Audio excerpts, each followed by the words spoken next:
Welcome back to my channel. হাজির হলাম নতুন একটি ডেজার্ট রেসিপি নিয়ে।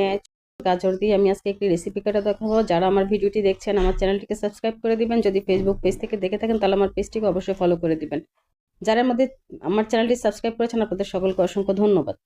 গাজরগুলোকে আমি একদম গ্রেটারের ছোট চিকন অংশ দিয়ে গ্রেট করে নিচ্ছি। দুইটা গাজরকে আমি ভালো মতো গ্রেট করে নিব।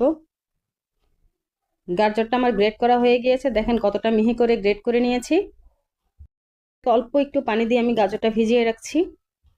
আরেকটা পাত্রে হাফ কাপ সাবুদানাটাকে পানি দিয়ে ভিজিয়ে রাখলাম। চুলে একটা প্যান বসিয়ে দিয়ে দিলাম 1 টেবিল চামচ চিনি। দিয়ে দিচ্ছি সামান্য পানি। চিনিটা গলে আসার পর দিয়ে দিচ্ছি এখানে কাজু বাদাম এবং কাঠবাদাম। খুব ভালো মতো এটাকে ভেজে নিলাম চিনির সাথে। চুলা থেকে এটা নামিয়ে নিচ্ছি। দিয়ে দিলাম এখানে 1 লিটার তরল দুধ। দুধটা একটু গরম হওয়ার পর এখানে দিয়ে দিচ্ছি দুটো তেজপাতা ছিঁড়ে, অল্প দারচিনি এবং দুটো এলাচ।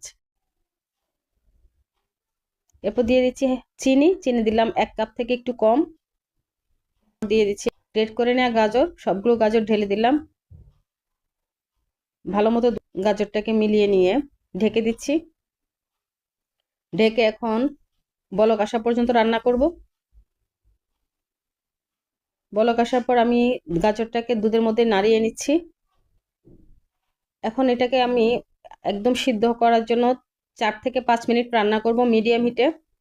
এরকম নেড়ে নেড়ে রান্না করছি। গাজরটা হাফ সিদ্ধ হয়ে যাবে, তারপর দিয়ে দিচ্ছি আমি সাবুদানাটাকে পানি ছেঁকে দিয়ে দিলাম। সাবুদানা দেওয়ার পর কন্টিনিউ নাড়তে হবে যেন সাবুদানাটা দলা পেকে না যায় বা লেগে না যায় নিচে, সেই জন্য এটাকে নেড়ে রান্না করতে হবে।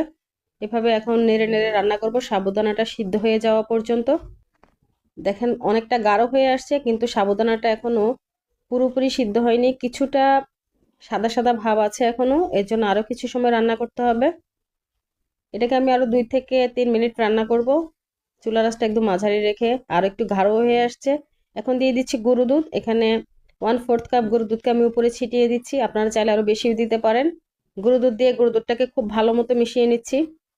গরু দুধ মিশাতেও প্রায় 1 মিনিটের মতো সময় লেগেছে। এখন দিয়ে দিচ্ছি কনডেন্স মিল্ক। এখানে আমি অনেকখানি কনডেন্স মিল্ক দিচ্ছি, পছন্দ মতো দিয়েছি, আপনারা চাইলে কম বেশি করতে পারেন। কনডেন্স মিল্ক দিলে আলাদা একটা ফ্লেভার আসবে এবং টেস্টটা আরেকটু বেশি ভালো লাগবে। তো এরপর আমি চুলাটা অফ করে দিয়ে এটাকে আলাদা একটা পাত্রে ঢেলে নিচ্ছি। ঠান্ডা হয়ে যাওয়ার পর এটা কিন্তু অনেকটাই জমে যাবে আরো, যেহেতু এখানে সাবুদানা দেওয়া আছে। আমি প্রথমে যে কাজু বাদাম এবং কাঠবাদামটা ভেজে নিয়েছিলাম সেটাকে এখন ক্রাশ করে নিচ্ছি। বাদাম ভাজাটা আমি গাজরের পায়েসের উপর ছড়িয়ে দিচ্ছি। একটু ঠান্ডা হয়ে আসার পর আমি পায়েসটাকে আলাদা একটা পাত্রে খাবারের জন্য পরিবেশন করছি। উপরে আরেকটু বাদাম ছড়িয়ে দিলাম। কেমন হলো আমার রেসিপিটি? যদি ভালো লেগে থাকে অবশ্যই লাইক কমেন্ট শেয়ার করে পাশে থাকবেন।